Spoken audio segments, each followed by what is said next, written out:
get started. So, in this session, we're pleased to introduce Nathen Harvey.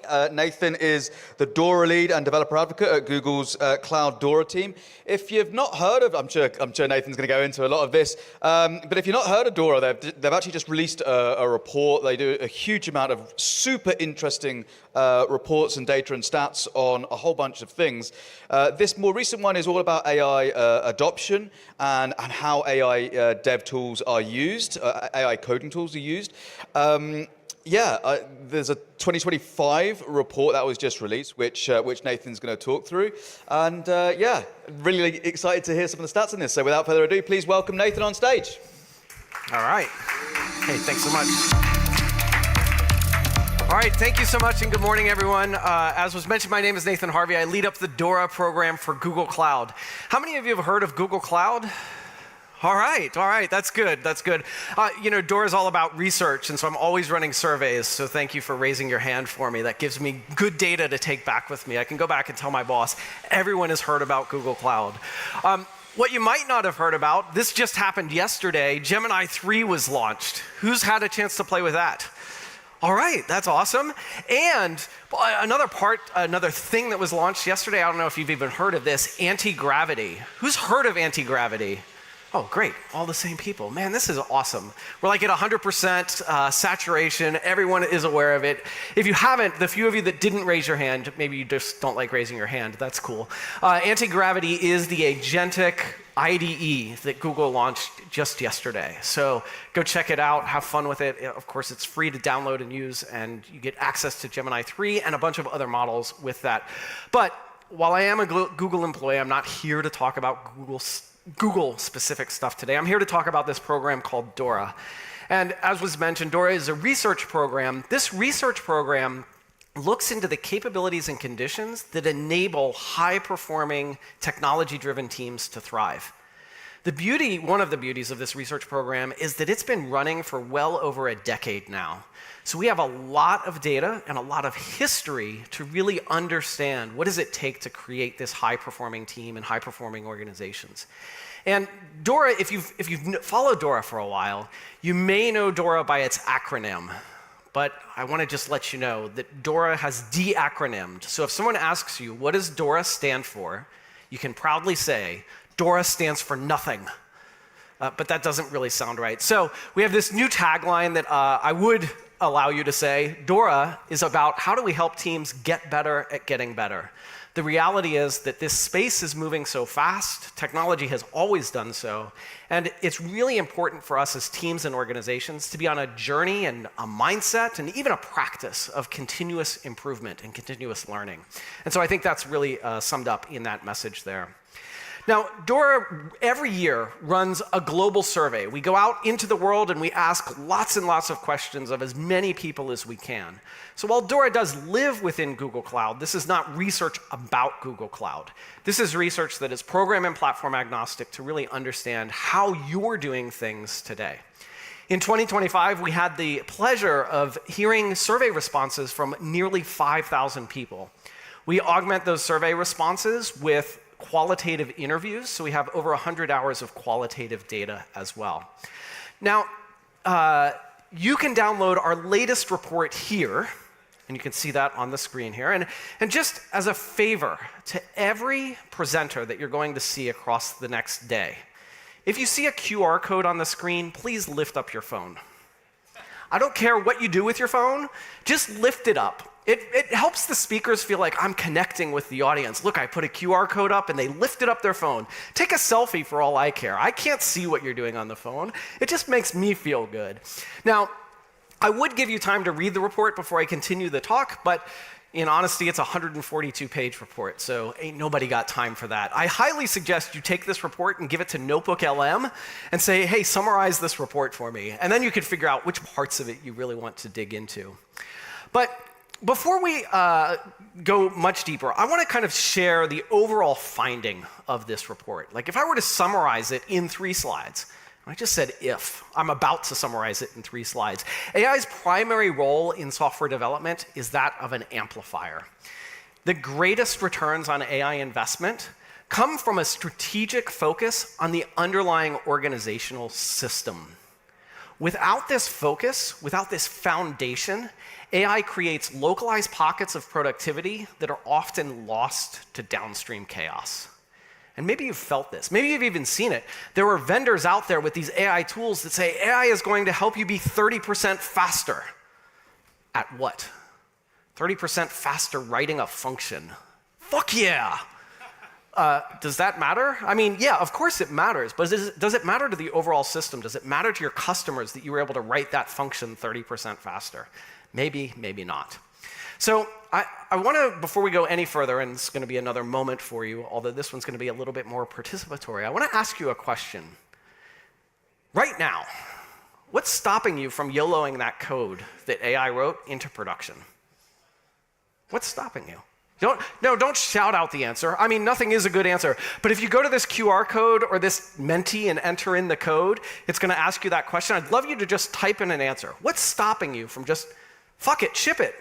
I shouldn't curse so early in the morning, but here we are. I am in Brooklyn, so maybe it's okay. All right, we're going to take just a quick glance over here and see how our folks answering. All right, good stuff. Good stuff. We've got a couple of answers so far, and we can come back and check this throughout the day or throughout the next couple of days. Nothing is great. Awesome. The AI wrote it, ship it to production. Let's see what happens. I love that. Security vulnerabilities, customers. It yelled at me. Customer risk. Lots of different reasons why. And I would just encourage you to actually think about this seriously with your team. And every answer that you come up with, this is maybe a good thing for you to focus on. Why can't you just ship that code into production? Maybe we didn't give it enough context. Maybe we need to talk to the folks at Tesla and say, hey, how do we generate better code with AI? Let's do so and address some of these concerns that you see here. Security, fear. I like how it's fear nothing is kind of how it's arranged here. Yes, you should definitely fear nothing. All right, let's get back to, not my email. You didn't want to see that. Oh, you don't want to see that either. Let's see, where am I? There we go. I can sometimes navigate slides. All right, so what did we find in the report? I want to share some information about AI adoption and usage. Now, before I share this next slide, I want to see how much you were paying attention. How do we collect most of our data? Surveys. Right? It would be awesome if all of you would give us all of your telemetry so that we could analyze that, but you don't. Actually, thank you. Surveys are good enough for me. But there is a little challenge. I know you're sitting there thinking, surveys, man, come on. Right? Well, let's look at AI adoption and usage. What this slide shows us is that 10% of the people that take our survey lie. Oh, no, that's not what this shows. This answers the question, are you using AI at work? 90% of the people said yes, 10% said no. So I think it's kind of safe to say that AI adoption is pretty much universal. We could have asked, are you using a computer at work? And we might have seen similar responses this year. So I don't think we'll ask this question next year. But we want to ask and understand more than just adoption. What about your reliance? Are you relying on AI at work? So 95% of those survey respondents that say they're using AI are relying on it for at least something that they're doing at work. And of course, our survey talks to more than just software developers, so this doesn't necessarily mean that you're relying on it for code, but maybe you're a product manager. Maybe you're relying on it to help you write specs or to help you write design documents or what have you. And then we have this other question. All right, you're relying on it. How much are you using it? Is Steve Yagi here yet? You can see that Steve Yagi took our survey this year. How many hours in a recent working day did you spend working with AI? 12 hours. That is the Steve Yagi factor right there. I know, Gene, you're here. Steve works 12 hours a day interacting with AI. If you find that you're one of these people over here, stop. Please stop. Take a break. 996 is a thing, but you should take a break. Take a break. Step away from the AI. But the interesting thing here is the median time spent is 2 hours a day. 2 hours a day. And what I find really fascinating about this is there have been plenty of studies that say, how much time does a software engineer spend actually writing code? And when we do those studies, The range is like 11 to 32%. That's how much time you actually spend writing code as a software engineer. 30% is about 2 hours a day. Like, they're pretty close to one another. So you're probably using AI when you're writing code. Is it helping you? Do you feel more productive? And of course, there's the meter study that was brought up earlier. Find me in a break, and we can talk about how like my take on that meter study. But what we see here is over a huge proportion of our survey respondents say, yes, I feel more productive when I'm using AI. Not only that, it's improving the underlying quality of the code base that I'm working with. So you're using AI, interacting with a code base. Is that code getting better or worse? Most say it's getting better. Some say it's not really having an impact. But only about 10% say it's actually getting worse. And many people will say, well, if it's making your code base worse, you're probably not doing it right. Right? So just AI harder, and things will get better. All right. This is interesting, though, because we have a lot of reliance. I feel like it's helping me, and it's improving the underlying quality of my code. But how much do you trust the output of AI? Well, we find that about 30% of our survey respondents trust the output of AI a little or not at all. I don't trust it. That little or not at all? I don't know. I'm team somewhat. 46%. I somewhat trust it. I want to sit down and have a coffee with 7% of the people from our survey, though. Those that trust it a great deal, can we have a conversation? And those that trust it not at all. Like this 11%, I want to get you in a room and talk about this, because I think you're both wrong. I think team somewhat is the right answer.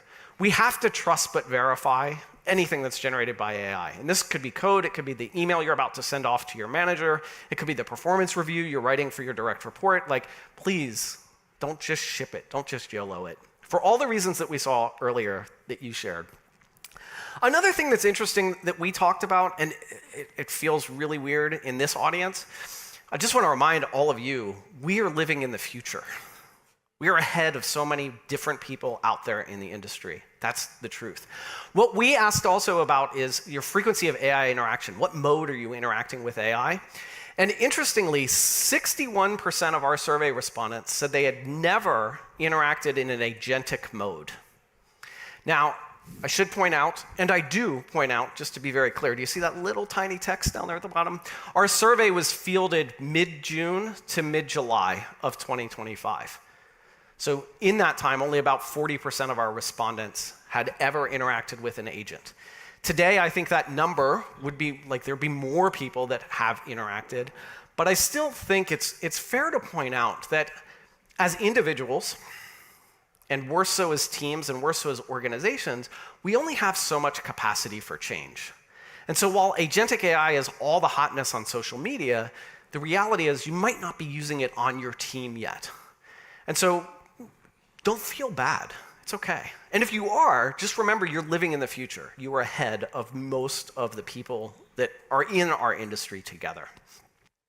But DORA, we want to understand more than just if or how you're using things. We want to understand what is the impact of that. So one of the things that we're able to do is we create this model that shows the answers to all of the questions that we have. We basically give you a score across a bunch of different capabilities and outcomes. And we're able to give you a score as an example for AI adoption. What does it mean to have a score of 7 for AI adoption? I don't know. It doesn't really mean anything. It's just a number. But when we think about this, AI adoption has a couple of different factors that go into this. Your reliance on AI, how much do you trust it, and how much are you reflexively using it? Now, because we can sort of model that in our survey responses, we can create a model of everything that we're asking about, and we can run some simulations. So let's say your AI adoption score was 7. What if we cranked it up to 9? What would the impact be? We can run a bunch of simulations across our data to understand what that probable impact might be. Now, the reality is you can't do this on your team. I was talking to someone at coffee this morning. They're like, so how do we test this? Like, do we tell team A, you can use AI, and team B, like, no AI for you? And then we just see what the results are? Like, you shouldn't do that within your organization, and it's not going to give you a lot of great valid responses or data. So you should take what we find as kind of predictions. So what we do, we say, what if we amp up this AI adoption factor? And how is it going to impact things downstream? So if it impacts the things downstream not at all, it falls right on this dashed line here. And what are those things downstream, these sort of outcomes that we talk about? Individual effectiveness. To the right of that dashed line, it's going up. So that's good. We see individual effectiveness goes up quite significantly. Software delivery instability also goes up, which is not really what we want. But nevertheless, it's what happens. And the way we measure, so I'll talk about that later. Organizational performance, time doing valuable work, code quality, product performance, software delivery throughput, all of these things increase. So that's all very positive. And then our last two outcomes are burnout and friction. What happens to those when you use more AI? Actually, not much. Statistically, those are both basically zero. And I think that makes a ton of sense. If you're feeling burnt out at work, you're cynical about work, you can't separate work life from home life, and someone comes to you and says, well, here's a new tool. That'll fix your burnout. It's not going to fix your burnout. We all know that, right? So the nice thing, though, is burnout isn't really increasing, because maybe a new tool could increase your burnout. So largely, this is a positive signal here. Using more AI can have some real good benefits. But we want to dig even deeper than that and understand, how are various teams performing? And so one way that DORA has looked at team performance for many, many years, we sort of have this center of gravity around software delivery performance. One more question for you. How many of you have heard of DORA's software delivery performance metrics, or the DORA metrics, the 4 keys? Yeah, awesome. All right, so DORA has these 4 keys for software delivery performance, and you'll see on this slide that I'm very bad at math. Okay. There are 5, not 4. 5 keys now for the last 2 years. But with the way we measure software delivery performance, we look at throughput and we look at stability. And what we've found, interestingly, across the years, is that throughput and stability are not trade-offs of one another. You are either fast and stable, or you are slow and unstable. So as Dave Farley once said, you have a choice. You can either have better software faster, or you can have worse software slower. Your choice. Better, faster software, or worse software slower. You decide. You probably want that better software faster. But looking at this doesn't really give us a full picture of how is a team doing. And also, if you add agents to the mix, do you need different metrics? Probably not. These still tell you how software delivery performance is going. But we want to look deeper. So this year we did an analysis across all of these teams, across other factors. Factors like team performance, product performance, individual effectiveness, how much time do you spend doing valuable work, and so forth. And what we found when we looked across our sample set of 5,000 was kind of 7 different team types emerged. So we gave all of these team types names, everything from foundational challenges or legacy bottleneck through to those harmonious high achievers. Some teams are performing really well across all of those characteristics, and some not so much. What does that look like? This is a great time to take a picture if you like. Here's what it looks like. I'll just let you read this chart really quickly. I'll stand here silently while you do so. Okay, you can't actually read that chart. There's too much information on this slide. It's hard to read, and we do some really weird things with radar charts. So this is just another reason to go download the report and read it. But the key point here is we see nearly universal AI adoption, yet a high level of variability in team performance. So what's going on? This tells us that it can't be AI adoption that drives all of this. Because if it were, we'd see a lot more similarity across these teams. So we asked this question as part of our research, and what we came up with is what we call the DORA AI capabilities model. What capabilities and conditions do you need to have as a team and an organization in place to make sure that AI adoption actually amplifies those outcomes that you care about, things like team performance and product performance? And what we were able to assess through our analysis is that the teams that are doing well with AI adoption tend to have these 7 capabilities or conditions in place. And it starts with a clear and communicated stance on how we should use AI within our organization. If you don't know what the rules are around using AI in your organization, it's likely to introduce friction and burnout and slow you down, and it's just not good. So start with a clear and communicated stance. But we also have to have things like healthy data ecosystems and giving AI access to our data. A guy talked about context engineering. Like, this is context engineering. How does the AI know about your internal policies? How does it know about your practices and your team norms and so forth? But it's also things that we've studied for a long, long time. You have to have strong version control practices. You should be checking in code very, very frequently as the AI is writing it. This not only helps you sort of understand what the AI is doing, but it also gives you that safety net to roll back to a previous good state as required. Working in small batches was always a big thing to help us drive software delivery performance. It turns out that, like, as humans, we're better at solving a small problem. Guess who else is better at solving a small problem? AI agents. Like, if you give them a smaller problem to solve, they will do better at it than if you give them a giant problem to solve. Today, that's true. Like, in the future, does that change? I don't know, but let's go figure that out together. Also, having a user-centric focus and a quality internal platforms are super important. The way that this model sort of manifests, it looks like this. On the left-hand side, we have those outcomes that you care about.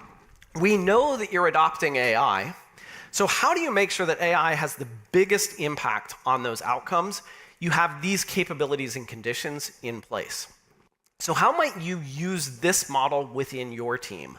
Well, let's say, oh, sorry, I know, none of you are a part of the legacy bottleneck team.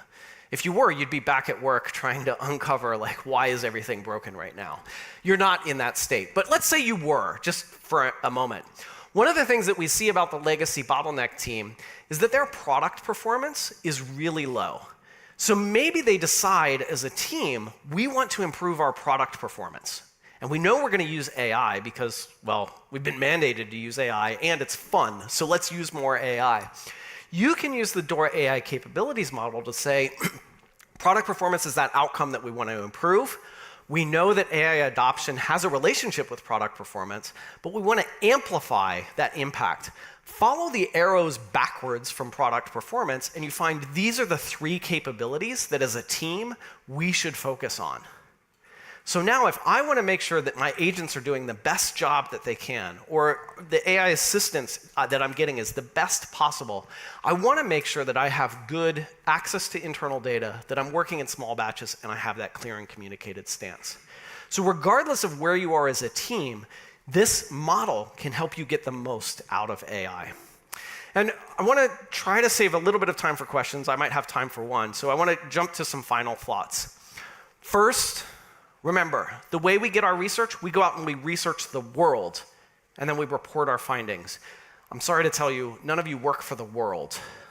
You work in an organization, and within that organization, you work on some specific applications or services and so forth. So it is really important that you take our findings and contextualize them for your team. I often say that you should take our findings and use them as the hypothesis for the next experiment you're going to run as the team. Like, don't take us at our results at face value. You've got to put them into practice.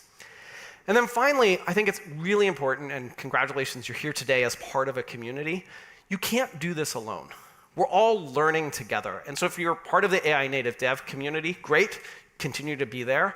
Also, this is a test. What did I tell you at the beginning? There's a QR code on this slide. I see very few people holding up their phones. I'm very, very disappointed. So the DORA community is where we have thousands of leaders and practitioners and researchers just like you, where we come together and share information about how we're taking these ideas and putting them into practice. One more time for those phones. One more time for you to download the report. The report goes into much more detail than I have time for today, although I am around all day, so if you have additional questions, want to talk more about methodology, any of it, I'm happy to have that conversation. And with that, we might have time for one question. I'm not sure. You tell me. Yeah, we can grab a question. Any question? All right. I have one online as well. Oh, Take great. one here and then a very quick. Actually, the quick one online when I'm walking. Ops excellence used to be a metric, a DORA metric a while ago. Why was it pulled? If you could answer that one quickly. Yep, I sure can. Operational excellence used to be a DORA metric. Why was it pulled? The reality is that we still care about operational performance, but operational performance, we inaccurately in the past called it the 5th metric. Operational performance and software delivery performance are 2 different but very related things. So we haven't removed it. We just talk about it in a more clear way today. And then question from the back. Great presentation, thank you.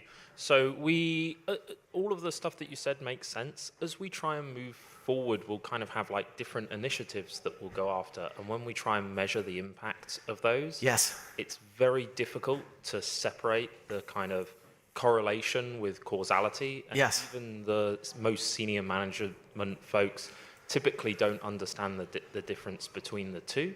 So what inevitably happens is you go, oh, because you're using AI, we're X% more efficient, even though we're X% more efficient because it's summer and that's when we churn out all of our stuff. Yes. How do you approach solving that challenge? Yeah, so one of the ways that I approach solving that challenge is advice that is maybe not going to help you at all. It is really important to have a baseline. So and I talk to so many people today who are like, is AI going to help me improve productivity by 30%? I say, well, how are you measuring productivity today? And their answer is blink, blink, blink. Well, then yes, it'll help you by 30%. We can set whatever measures we want and prove that those have improved by 30%. I think your point, though, is well taken that you can't change just one thing about your organization. So if we can look at trends and we can see, oh, last summer our productivity went up, this summer our productivity went up, the delta between the two is we're using a lot more AI. Did it go up at a different rate this year? Maybe it didn't go up quite as much. You have to have that comprehensive view. And then when it comes to the measures that you put in place, I think it's always important to remember two things. What is the question we're trying to answer? And what behavior changes are we going to put in place when that measure doubles or when that measure gets cut in half?